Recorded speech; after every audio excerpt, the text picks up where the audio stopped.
I am the non-technical speaker tonight. I know nothing about code. I'm not sure exactly why I'm here, except they asked me to speak, and they asked me what I wanted to speak on. And so basically, I am, along with my wife, we run Rustbelt Coffee. And so, oh man, a year and a half ago now, we came into this building, we were looking around, and you can see the structure here is absolutely incredible. So we figured out a way with our family and a bunch of our friends to get a hold of the building, and we worked on it for about 10 months. My father and I, who's in the back there, my father and I did most of the work ourselves. We are not craftsmen, we are not contractors, but there's a lot of story that goes into how we've learned to do that on our own that I don't have time to share with you. And just to give you a sense of what you're about to endure, so Nate told me today, he's like, yeah, 12 to 15 minutes. Not what I had prepared for. I just prepared like my normal thing, and usually I'm asked to speak 40 minutes, and then I actually speak an hour and 15 minutes. So we're going to really try and get through it tonight. It's going to be a blast. No.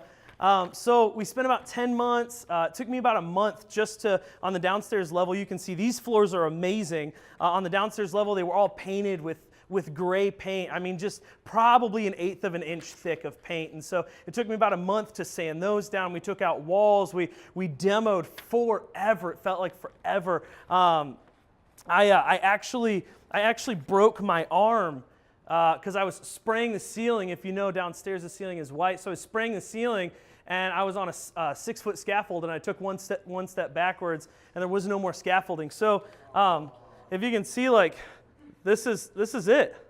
That's as far as that arm goes. Yeah, we call it the chicken wing around the house. It's interesting because like I can reach one like thing in a high counter, but don't ask me to get two because this one's not going where this one's going. So it took a lot. A little under a year later, my incredible wife and I purchased our first home, which we're renovating. And so the goal was to get it done in 30 days. And I'm taking out 2 walls, gutting the bathroom, sanding down all the floors, restaining everything. So we're at day 36 now and living with my parents. So it's kind of a timely idea for me to talk about staying motivated in the process because for most of us here, or at least if you're anything like me, you're a starter, you're an entrepreneur, you like to get things started and you like to see things finished, but everything in between for me is absolutely horrible. I hate it. It's the worst thing ever. I just like to start things and finish things and like somehow give them away in the process. That'd be amazing. That doesn't happen. So you have to stay motivated in the process. I like motivation. I feed off of it. It's kind of one of my biggest things. And so basically, I have 5 basic practices.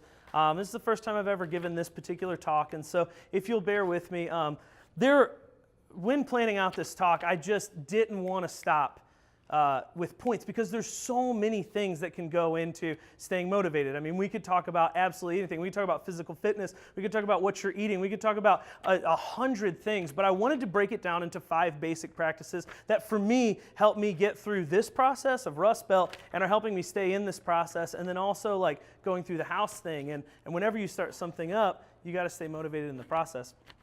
So the first basic practice is to bathe daily. It's always a good idea to take a shower every day. And the thing about not taking a shower, because I am not the kind of person that naturally wants to be clean, like I'm sure some of you have no clue what I'm talking about, but I don't have an instinct to be clean. Like I'm just okay being dirty. Like it's not like like my wife is like this, and I know a lot of people are like, I have to be clean. I got to take a shower. I don't have that instinct. I'm cool, but the thing about that is the people who suffer are the people around me, right? And really, when you're not clean, everything gets a little uncomfortable. And if you've ever worn underwear for more than about 3 days in a row, you know what I'm talking about. I mean, I don't know what that's like, but you do. Right? Everyone? Yeah, we're on this together. Stick with me.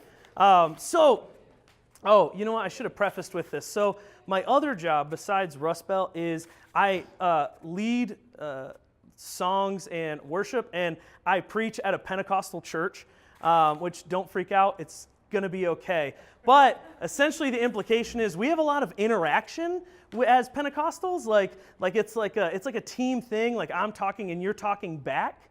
So I might ask you to say something. Some of you aren't familiar with that practice. But I might ask you to repeat after me something. It won't be the sinner's prayer, I promise. Although that would be hilarious. Like just one word at a time, and then water falls from the sky, and welcome to the brotherhood. You're all baptized. No, I promise that's not funny. Like lots of people, I'm getting a lot of blank stares. But yeah, we talk back a lot. Like there's one preacher a Pentecostal guy who he would say, poke your neighbor in the eye and tell him we walk by faith, not by sight, and stuff like that. Or I promise you this is a true story. I promise you this is a true story. There was a preacher I heard one time, and he was talking on forgiveness. And he was talking about the importance of forgiving yourself, but he called the message the F word. Right, like forgiveness. And so he said, he's talking to his congregation on a Sunday morning, he's like, turn to your neighbor and tell him to F yourself. And so, it really happened. It really happened. So, getting back to the bathing daily thing. It's important to bathe daily, obviously. This quote from Zig Ziglar kind of changed my life. In your notes here, it says, people often say that motivation doesn't last. Well, neither does bathing. That's why we recommend it daily. And if you're anything like me, I've struggled with body image my whole life. I've always been on a diet, trying to lose weight, trying to, anything that I try to accomplish. There's this moment that you have of motivation. Have you guys experienced that? Just this like, you know what, I'm going to do it this time. Whatever it is, you watched the Tony Robbins on TV, or, you caught the commercial, or like, you talked to Ziad and he brings you some like vegan paleo thing, and you're like, you know what? I could live on paleo brownies. Like I could do this, And you have that moment of motivation and inspiration. You have that moment of this is going to change my life, and you wake up the next day and it's all gone. What happened to it? Well, the thing about motivation is it doesn't last. You have to do it daily. You have to find something to motivate yourself daily. You've got to get a hold of something that will kick you in the butt daily, or it's not going to last. For me, during this process, during pretty much everything podcasting, I call it Auto University. Podcasting is my thing. And so I put in your notes here some podcasts that I personally listen to. Some of these, I will admit, are faith-based. Some of them are not, but they're all very motivational. Zig Ziglar, The Art of Charm, The Tim Ferriss Show, School of Greatness with Lewis Howe. And I'm sure you guys, maybe in discussion time, we could share some of the things that keep you motivated. Another thing that I go back to daily is this book called The War of Art. And I can't get into it because I'll run way out of time. But look it up, The War of Art. It's freaking incredible, and it will kick you in the butt. But that's the thing about motivation, is you got to do it absolutely daily. But if you're going to pick up motivation daily, if you're going to take in something, every time you take in something, you have to drop something off. That's just the way our emotional selves work. That's the way our physical selves work, right? You can't carry too many things at one time. And we've all got a load on us, whether it's personal, it's financial, it's professional, what it is. We're all carrying a lot of things. And so if you're going to pick up one more thing, if you're going to pick up motivation daily, you've got to drop something off. And the thing that you've got to drop off if you're going to pick up motivation is cynicism. The enemy of motivation is not self-doubt, but it's cynicism. Right? This is my theory. This is just what I think. But here's the thing about motivation is we live in a time that believes that its ethos is that cynicism and irony is the epicenter of wisdom, right? That if you're truly wise, if you truly have lived life to the fullest, then you are cynical. Then you don't believe in anything or anyone because you've been screwed over just enough. And if you still believe in something or someone or a process or even yourself, then you haven't gotten a good dose of reality, Right? This is what the internet's about. This is what meme culture is about. It's wrapped in layer after layer after layer of irony because we're afraid to talk about what truly affects us emotionally. But if we're going to be truly motivated, we've got to drop cynicism. We have to drop off this thing that says, well, I can't get excited about something. Or I can't talk to my friends about, whatever this thing that jacks me up, or I'm going to look stupid if da-da-da-da-da, whatever it is for you. We have to, as a society, forget cynicism, right? The thing about cynicism and irony is they never get anything done. It might be cool. It might make sense, but it doesn't get anything done. It doesn't help you in your day-to-day.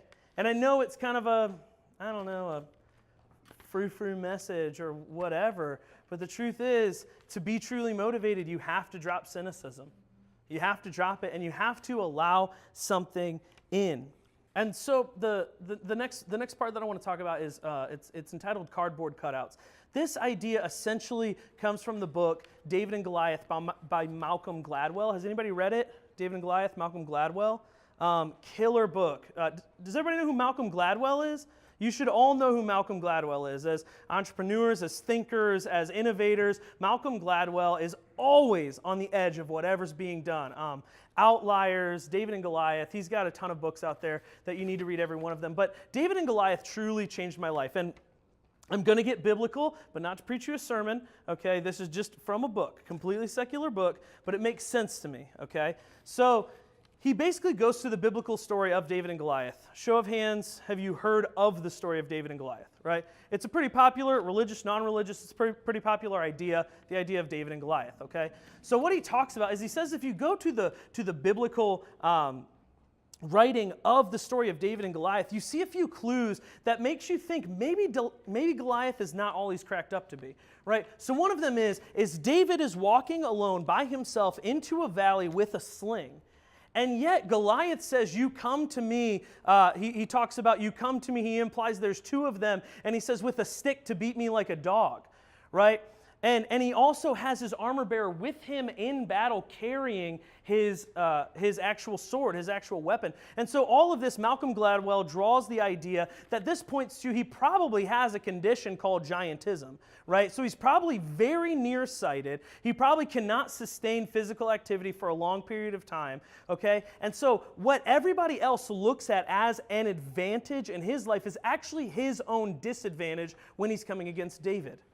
Right? So the giants in our lives, whatever that is, they have disadvantages just as you have disadvantages. And you have advantages over the giants in your life. Let me break it down with an example. So when we were getting Rustbelt off the ground, we were talking about like getting loans and what does all that take. And if you've ever started a business, it sucks. It's just drudgery.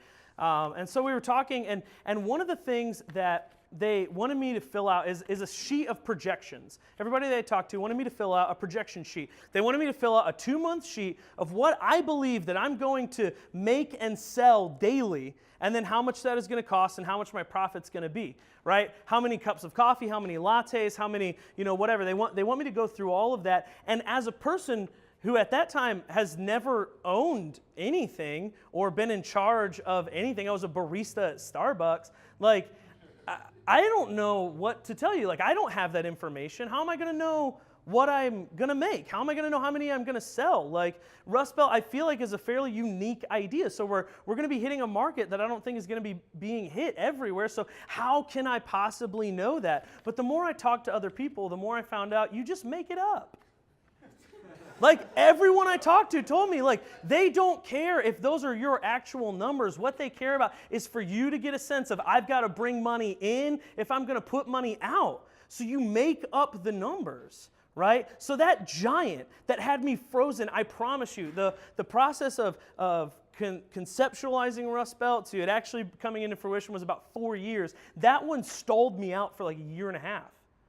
Because after receiving that and after just being stunned at like, I literally have no idea what I'm doing. I should probably quit. I don't know what any of this means. It was a giant in my life until I found out nobody does this. Like, you just make it up.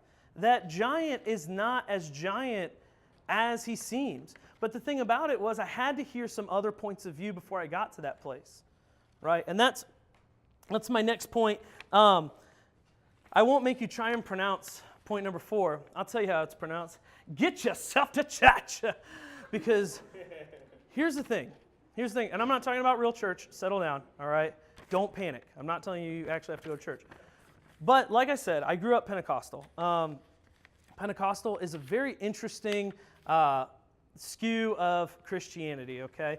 And I was part of a particular side of Pentecost that was more related to the African American traditions than it was to the more Anglo-Saxon traditions. So picture Sister Act, but Anna Kendrick is the star. That was my church. That's how we rolled. And so we back in the day would have these services, these midweek gatherings called testimony services. Has anybody been to a testimony service? Anybody? Oh, okay. All right, cool. You know what I'm talking about, right? And so, so basically what would happen at a testimony service is the whoever's leading the group, the pastor or whatever, would hand it over to the people and say, okay, what are you guys excited about God doing in your life?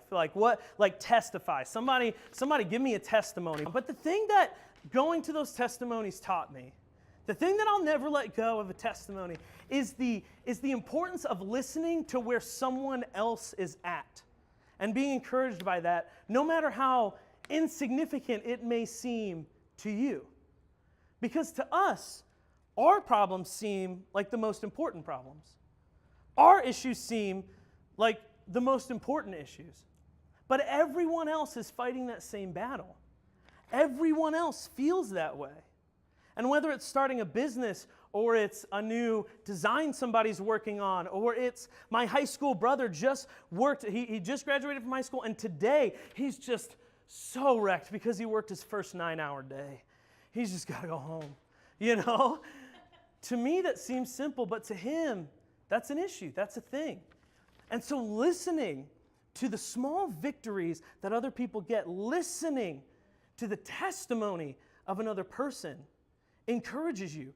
It builds you up. If you'll stop worrying about your issue long enough to listen to someone else's victory, it can motivate you and push you through to the next victory. One big thing like this in my life, me and Nate who started Code City here, who kind of runs this whole shebang, 4 years ago, we would sit at Starbucks or we would sit at somebody's house or whatever. We would do it every night, and we would go over the idea for Rustbelt, the ideas about coffee, the ideas about design, the ideas about influencing society, the ideas about what could happen out of a coffee shop. And he would tell me what's going on in his life and his designs and where he came from and how he got his first job, and all of those things. And listening, if I would take the time long enough to listen to his story, it would motivate me. And then the last thing you got to do if you want to stay motivated daily is party constantly, okay? And this is what I mean by party constantly. Celebrate every little victory. Every single one. Every tiny victory you get every single day on your way to whatever it is that you're doing. I almost use a technical coding example, but then I realized I'm going to sound like an idiot because I don't know, I put 3 zeros and a 1 together. I coded. I don't know what. But every tiny victory that you get, you have to celebrate it. Take pictures, send emails, show your friends, because the more you rehearse that, the more it becomes real in your life, and the more you become motivated that if I won this victory, I can win the next one. And finally, just a small plug, if you want to stay motivated in the process, come to Rustbelt as much as you possibly can. We've got coffee, we've got awesome drinks, and everything in our store says you can do this.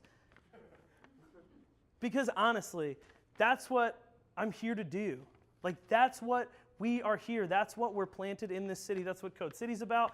And I'm sure there are a lot more than that, but that's what Rustbelt's about. That's what is going on in this city, is it's just a bunch of people telling other people, you can do this. All right, so I hope this talk was beneficial, and I hope you guys remember that last point. You can do this. What happens now?